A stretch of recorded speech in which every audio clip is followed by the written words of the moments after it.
My brothers and sisters, the soul has 4 connections to your body. Number 1, before your birth, your soul is ready. So it's not connected, but it's ready. The second connection of the soul is after conception, when your mother becomes pregnant with you. The soul comes in.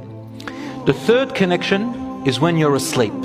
Your soul plus your conscious, your nafs, your conscious nafs, they depart from your soul, from your body a little bit. So you're not conscious, and your soul travels, but it's partially connected.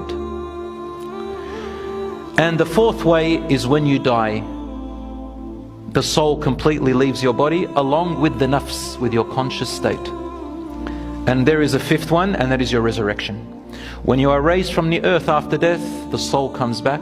First Allah creates you, puts your body intact, puts your heart back in, as in the inner conscience, and He puts your nafs, your conscious state, yourself, and then He puts your soul and you rise. Allah says this in the Quran. My brothers and sisters, the soul, one last thing I want to say about it is that when you die, some people ask me, where does the soul go? The soul doesn't die, it stays alive. That's the only thing of you that stays alive after death. Your heart dies, your body dies, and your self-consciousness and subconsciousness dies. The soul stays. Where does it go? Many hadiths and many ayat in the Quran tell us. One hadith is in Sahih, in An-Nasa'i, another one is in Bukhari and Muslim, and also in the Quran, that the soul travels and goes up into the heavens. I'll just say it very summary, in a small summary. And Allah subhanahu wa ta'ala tells them, return. And if it's a good soul, the angels, they say, what a beautiful soul, they call you with the best of your names. And the soul travels in a world that we cannot describe. The closest description I can give you is when you're asleep. When you're asleep and you dream, sometimes the dream is so real. And there are 3 types of dreams, and one of them is a righteous dream, which is truly your soul living that world. The stronger of an attachment that you have to your soul, and the stronger your soul is of righteousness, the more aware of its righteous dreams it will be. The weaker your connection with your soul and your righteousness and your spirituality, the more jumbled up your dreams will be. And they go into the hadith and nafs, what your subconscious and conscious state tells you. Whatever you do in your day, who you talk with, what you do, if you are filled with sins, if your life is just full of useless things, or whether whatever you're busy with most of your day is mostly going to be the overwhelming type of dreams that you have. Some people see nothing. And then there's the shaitan dream.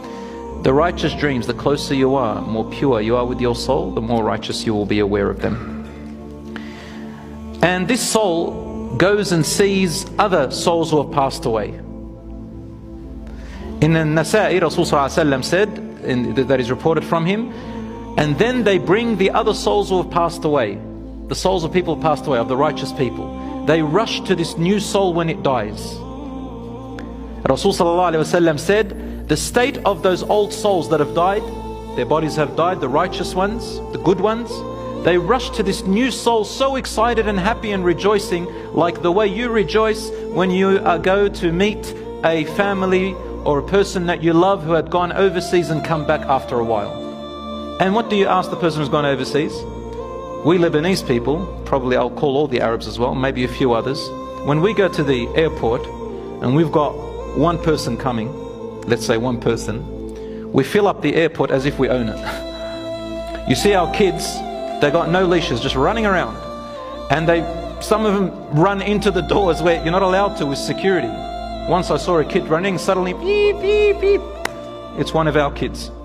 And as soon as our mum, dad or whoever comes out, mashallah, it's like no one else is in the airport. We rush to them and chuck a fiasco. Mashallah. See how happy you are? Because you love this person. And then you ask them, how was your trip? Tell us about so-and-so. If you've got family overseas, tell us about my friend, tell us about this, tell us about that. You want to know information. Well, that was before social media, more then. Same with the dead souls. The soul goes to those other souls, and those other souls come and say, tell me about my dad, tell me about my mother, tell me about my brother, my sister, my relative, my cousin, if they had a wife, tell me about my children. Who's new, who got married, who got born, Why do they ask these things? Because the righteous souls, they are happy where they are, and they cannot wait for their families and more people to come and join them in this goodness. They have hope. And then when they're asking all these questions, this new soul is a little bit jet lagged. It's a kind of thing. And a person says, "Da'uhu, da'uhu." Give him some space or her some space. "Innahu ja'a min ghamm ad-dunya." He or she has just come out of the, listen to how he describes it, subhanallah. He or she has just come out of the claustrophobia of that world. Claustrophobia.